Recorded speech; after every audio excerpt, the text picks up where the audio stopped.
My name is Elina Voss. I'm 34 years old, and 6 weeks ago, I sat in a conference room on the 3rd floor of Hartwell and Cross Law offices in Cedar Rapids, Iowa, and listened to my Uncle Richard tell 11 people, including my grandfather's oldest friend, that I had always been on the outside of this family, and everyone in this room knows it.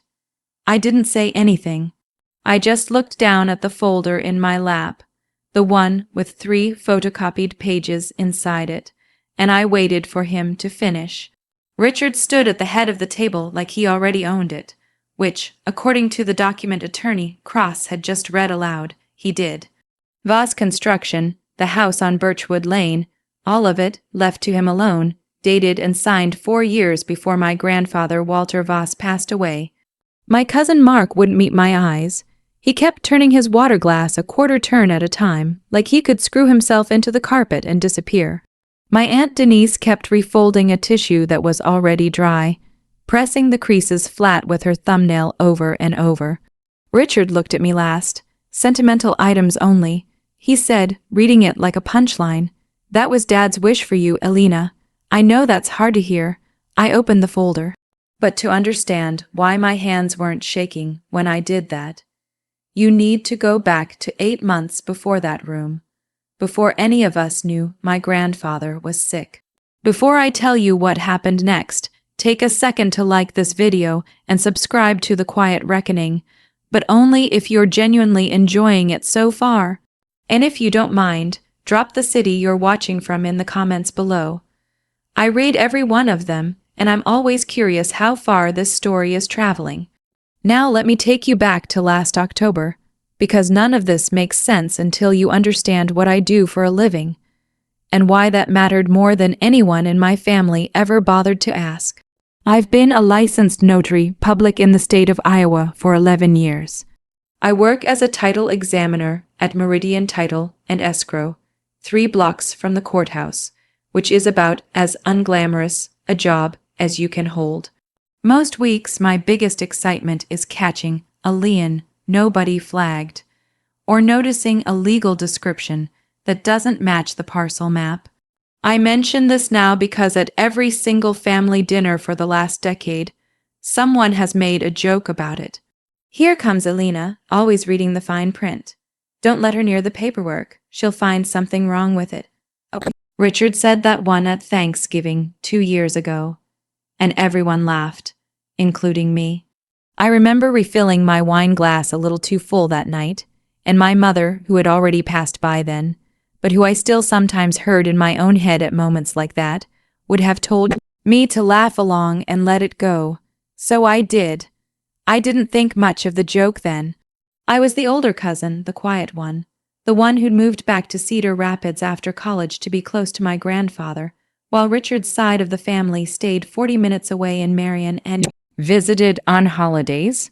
My grandfather, Walter, built Voss Construction from a 2-man roofing crew in 1974 into a company that, by the time he got sick, was doing just under $2 million a year in commercial contracts. He never talked business with me directly.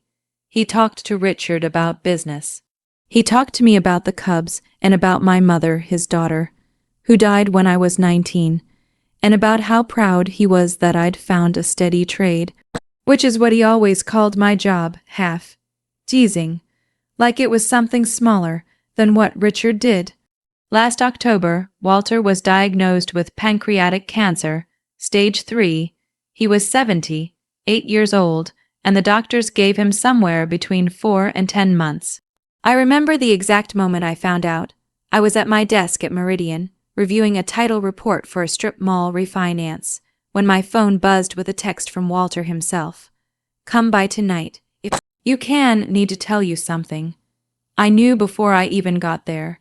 You just know, sometimes, from the shape of a sentence like that. I drove to Birchwood Lane almost every evening after that, made him dinner, sat with him while he watched the news. He liked eating at 6:15 sharp, a habit from decades of early job sites, and he liked his coffee decaf after 4 in the afternoon, and he liked complaining about the weather forecaster on Channel 9. like the man had personally wronged him. Richard came on Sundays, usually for an hour, usually with Denise, usually talking about the business the entire visit. A delayed permit on a strip mall project, a subcontractor who'd walked off a job in Hiawatha, a bid he'd lost to a competitor 2 towns over. I don't think Richard ever once, in those 4 months, asked my grandfather how he was actually feeling. I did every single night, and most nights the answer was some version of tired, but glad you're here. It was on one of those Sunday visits, in early November, that I overheard something I wasn't supposed to hear. I'd come to drop off groceries and let myself in the side door, the way I always did, and Richard and Walter were in the study with the door half closed. I already had Denise's cousin draw something up. Richard was saying, "It just needs your signature, and it's done, Dad. Clean and simple. Keeps the business out of probate court." "I don't like doing this behind everyone's back," Walter said. His voice was thinner than it used to be, but still firm. "It's not behind anyone's back. It's just efficient. You've got enough to worry about. Let me handle it." I stood in the kitchen with a bag of groceries on the counter and didn't move for a full minute. The refrigerator hummed. Somewhere down the hall, I could hear the TV still playing in the study. Low, a football game Walter wasn't really watching. I told myself it was probably nothing unusual. Plenty of families set up a business succession plan quietly, and Richard had run the day-to-day operations for the last 6 years while my grandfather's health declined. I put the groceries away, lined up the soup cans the way Walter liked them in the cabinet, left to right by flavor, and said hello like I hadn't heard a word. I want to be honest about something. I didn't go looking for a fight that night, or any night after. I wasn't cataloging evidence. I was just a granddaughter who noticed things, the way I notice a mismatched date stamp on a deed at work without even trying to. It's not a skill I turn off when I walk out of the office. It follows me into kitchens, into hallways, into half-closed doors I wasn't supposed to be standing outside of. What I did do 3 days later was something small and almost meaningless at the time. Walter asked me to notarize a lease renewal for a tenant at one of his rental properties, something completely unrelated to the business. I brought my seal and my logbook, the same logbook the state requires every notary in Iowa to keep, recording the date, the document type, and the signer for every notarization I perform. I sat with him at his kitchen table, the same table where I'd eaten dinner with him 3 nights that week already, walked him through it, stamped it, and logged it like I'd done hundreds of times before. He thanked me, and then he said something I didn't understand the weight of until much later. "You're the only one in this family who still does things the right way, Elina," he said. "Don't let that change." I told him he was being dramatic, and he laughed, that dry laugh he had that always turned into a small cough by the end of it. And I drove home and didn't think about it again for 4 months. Not until the day Attorney Cross called to say my grandfather had passed in his sleep and that the family should gather for the reading of his will the following week. I didn't sleep much in the 4 days between that phone call and the reading of the will. Not because I suspected anything specific. I told myself over and over, driving to work each morning with the radio off because I couldn't stand the noise, that Richard had run the company well enough that maybe my grandfather really had decided the business should go to the one child who'd worked in it every day. I made peace with that possibility, or tried to. What I couldn't make peace with was how fast everyone else in the family seemed to already know something I didn't. Denise called me 2 days before the reading, her voice syrupy in a way it never usually was. "You should wear something nice, sweetheart. It's a formal kind of day." Mark texted me a photo of him and Richard at the golf course, captioned, "Dad would have wanted us celebrating him, not moping." Celebrating. My grandfather had been dead for 48 hours, and the man who was supposed to be grieving him was on the 9th hole with his son. I went back through my own house that weekend, mostly to keep my hands busy, and pulled out an old shoebox of paperwork I kept from the last decade of odd jobs I'd done for Walter: leases, easement, corrections, a boundary dispute with his neighbor on Birchwood Lane that I'd helped him untangle back in 2019 when the title company I worked for got pulled into the mess. I wasn't looking for anything. I was just tired, sitting cross-legged on my kitchen floor at 11 at night, going through old paper because it felt like something to do with my hands that wasn't crying. That's when I found the copy. Back in November, the same week I overheard Richard in the study, Walter had asked me for something else, something I'd genuinely forgotten until I saw it sitting in that shoebox, tucked between a 2019 easement letter and a rental application. He'd asked me to notarize a short document for him, not the lease renewal, a different one. On a separate afternoon, I'd folded into the same memory over the months since. He told me it was just a formality for the accountant, and I had no reason to disbelieve him. He'd said it so casually, standing at the counter pouring me a glass of iced tea, that it hadn't even registered as unusual. I stamped it, logged it in my notary journal exactly the way state law requires, gave him the original, and kept my standard notary copy for my own records, the way I do with every single document I stamp. It's not a habit I chose. It's a requirement of the job. The document was titled First Amendment to the Last Will and Testament of Walter J. Voss. I sat on my kitchen floor and read it 3 times, the refrigerator humming again, exactly the way it had that night in his kitchen. It didn't cut Richard out. It didn't cut anyone out. What it did was restore language from an earlier version of the will, one from 2019, before whatever Denise's cousin had drawn up, splitting Voss Construction and the Birchwood Lane property, equally between Richard and me, with a note in Walter's own handwriting in the margin. Elina kept me honest when no one else would. She should have a real say, not scraps. I want to be clear about something, because I think it matters. I didn't feel triumphant reading that. I felt sick, actually, a specific kind of sick that sat behind my sternum for days afterward. Because if this amendment was real, and my notary seal and my logbook entry from that November afternoon proved it was, then Richard had gone into that study 4 months ago and gotten our dying grandfather to sign something that erased it.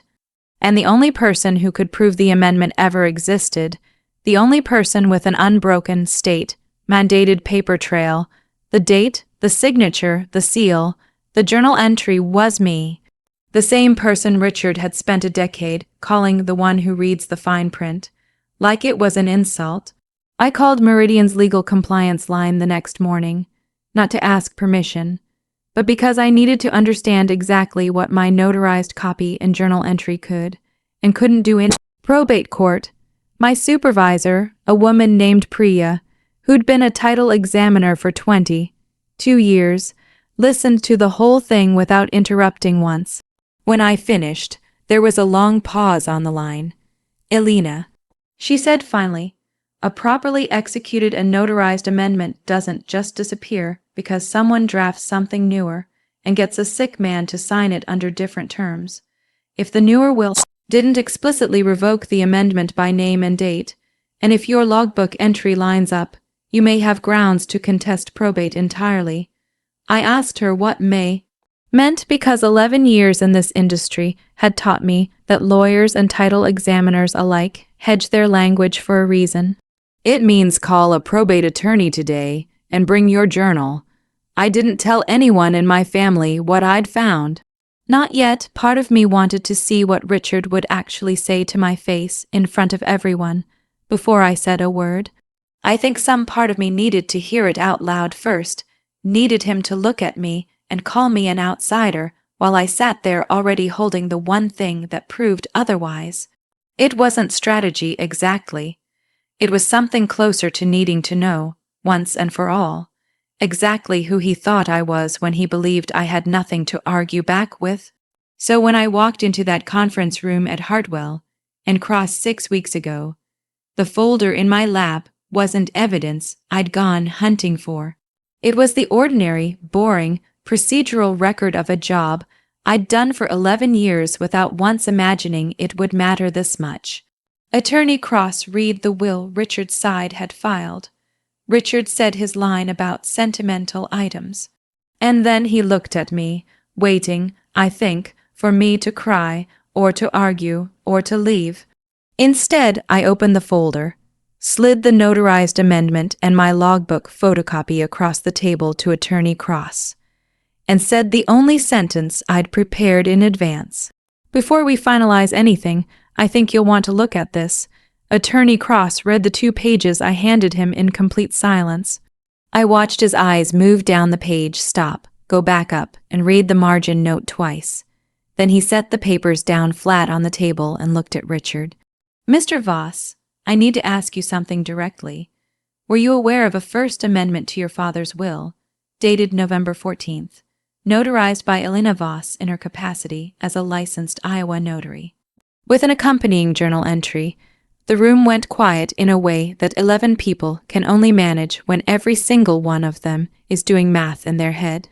Somewhere behind me, I heard Denise's chair creak as she shifted. Richard's face didn't crumble the way I'd imagined it might. In the versions of this moment I'd rehearsed alone in my car on the drive over, it went still instead. Careful.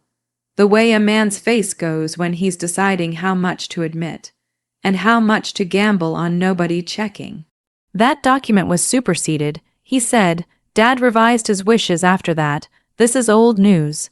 It would only be superseded. Attorney Cross said, if the later document explicitly named and revoked it. Does the will you filed do that? Nobody answered. Attorney Cross pulled his own copy of the filed will toward him and read through it slowly while 11 people watched him read. The only sound in the room, the soft flip of pages and, faintly, someone's phone buzzing in a purse that nobody reached for. After almost a full minute, he looked up. It doesn't, he said. It's silent on the amendment entirely, which means, pending verification of the notary journal, this amendment likely still stands as valid testamentary intent. I didn't say another word. I didn't need to. I'd learned a long time ago, sitting across from clients whose family disputes over property lines had turned ugly in my office at Meridian, that the person holding the actual paperwork rarely needs to raise their voice. I just made one phone call the next morning to a probate attorney named Susan Aucaffer that Priya had recommended, and I let the documents do what documents do. It took 5 weeks. Not dramatic weeks, quiet ones, full of certified mail and a court-appointed handwriting analyst who confirmed my grandfather's margin note was genuine, and one deposition where Richard's own attorney advised him, apparently, not to keep insisting the amendment didn't count. Susan told me afterward that the deposition transcript alone ran 14 pages, most of it Richard repeating variations of the same sentence in slightly different orders.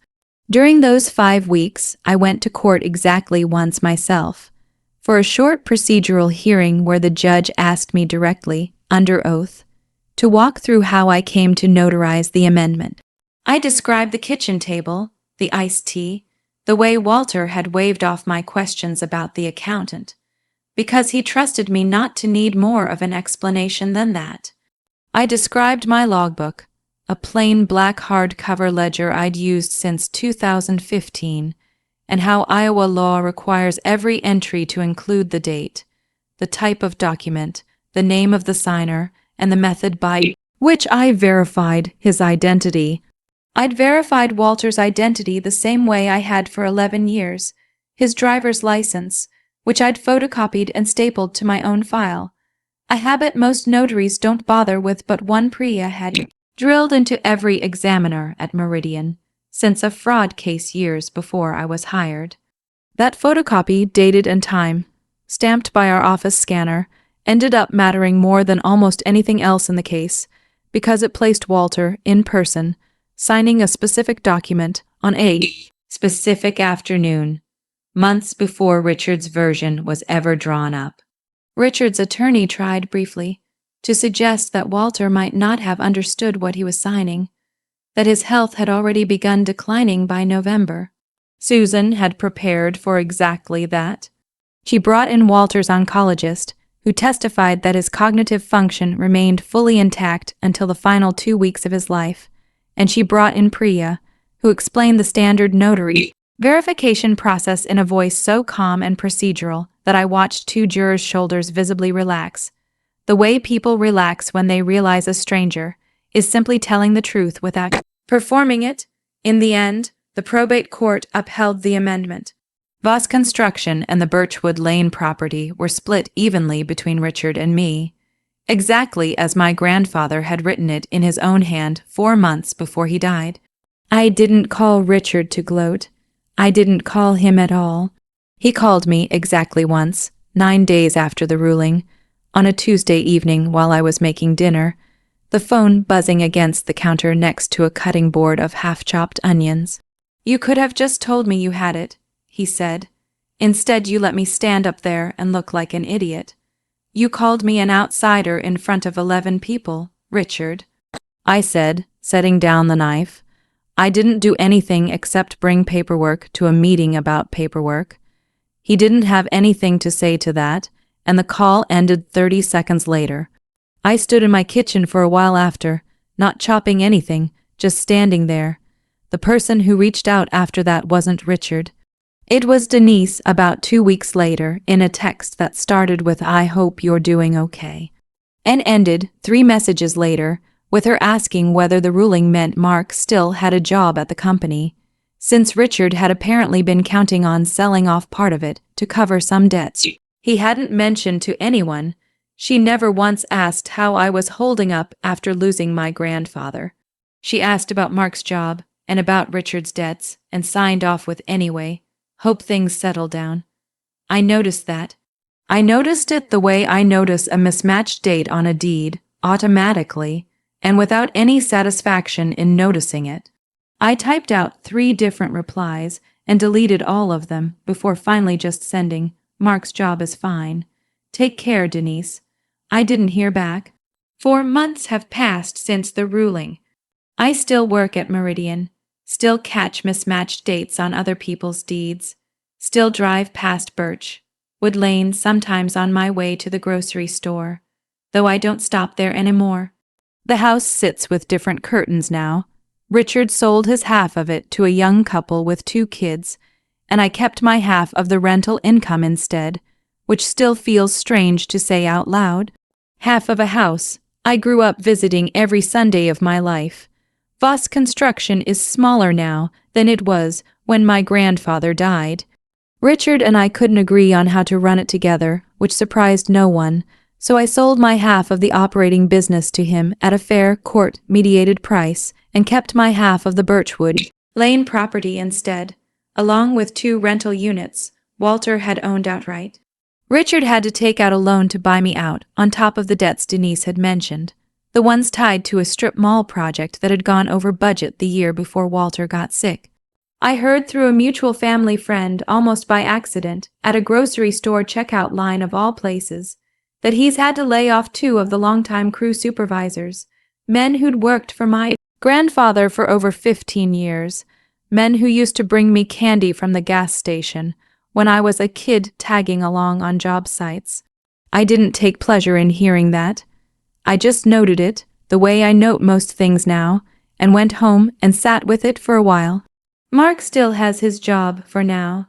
He texted me once, back in March, a short message that just said, "For what it's worth, I always knew you weren't an outsider." I appreciated that more than he probably realizes, and I told him so. I haven't heard from Denise since the message about Mark's employment. I don't expect to, and I've made a kind of peace with that too. I think about Richard sometimes, and I want to be honest about what I feel, because it isn't hatred. I think he spent so many years being the son who showed up, who worked the business, who assumed that effort alone entitled him to the whole of it, that somewhere along the way he stopped being able to imagine a version of fairness that included anyone else. I don't think he's a villain. I think he's a man who got scared his father might genuinely see someone else clearly. And he panicked, and he made a choice he couldn't undo once a woman with a notary seal and 11 years of boring, careful habits happened to be standing in the next room. I think, in some strange way, my grandfather knew exactly what he was doing when he asked me, specifically me, to notarize that amendment. He knew what kind of proof would hold, and he knew, better than I did at the time, that I was someone who wouldn't lose the paperwork. I visited his grave 2 weekends ago, on what would have been his 79th birthday. I brought a thermos of decaf coffee, which felt a little absurd, pouring coffee onto grass, but I did it anyway, and I sat there for a while telling him about the rental units, about a tenant who'd been late on rent 3 months running, about how the Cubs were doing this season, ordinary things, the same things he used to want to hear from me at that kitchen table. I didn't tell him about Richard, or the court case, or any of it. I think he already knew how that would go. I think that's exactly why he asked me, and not anyone else, to sit across from him with a seal and a logbook on an ordinary Tuesday afternoon in November. If you're watching this and some part of your family has decided you're the outsider, the one who reads too much into things, the one who doesn't quite count, I want you to hear this clearly. Because I spent a long time believing that role was simply mine to keep, and I was wrong. Being underestimated by people who should know you best is one of the loneliest kinds of pain there is. But pay attention to the ordinary things you already do well. The habits nobody else respects are sometimes the only thing standing between you and being erased entirely. You don't need to be loud to be believed. You just need to be the one who was paying attention. If this story meant something to you, tell me in the comments what your family has never quite understood about you. And if you want more stories like this one, hit subscribe. New stories go up every week here on The Quiet Reckoning. There's another one waiting for you, about a woman who found out exactly what her name was worth the day her family stopped saying it out loud.